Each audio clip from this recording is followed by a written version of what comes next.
We are in the month of Ramadan, the best of the month. Unfortunately, there are some places in the world that are deprived of the peace and blessing of this holy month. Imagine a school that distributes its students free meal every day. Isn't nice? Sounds good, right? Well, the schools in East Turkestan do that, but they do it to make sure that no one is fasting, and they punish those who are fasting. How do you feel now? Not the first feeling, right?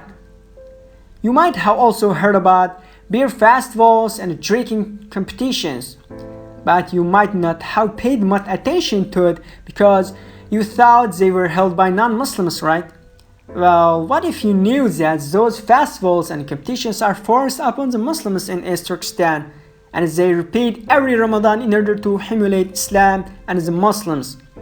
Did you also know that Muslims in East Turkestan have a hard time having suhoor?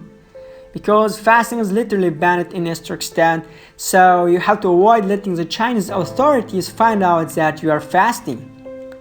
And if they manage to prepare sahur and iftar, many of them are not able to see their husbands, fathers, and brothers at their sahur and iftar tables because they have been detained in a prison or in a concentration camps.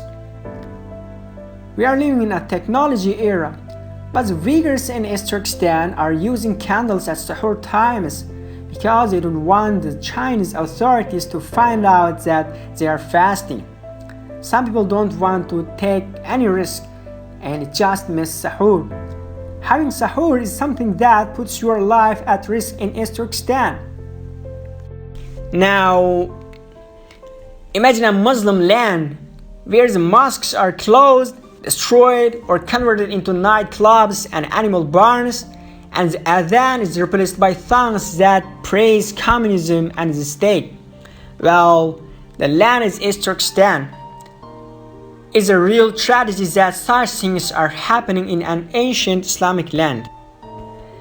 There are no words that can describe the pain and the suffering of the Muslims in East Turkestan. We are occupied by China. Please remember them in your prayers and spread awareness about their situation as much as possible. May Allah help the people of East Turkestan. May Allah bless you. Ramadan Mubarak.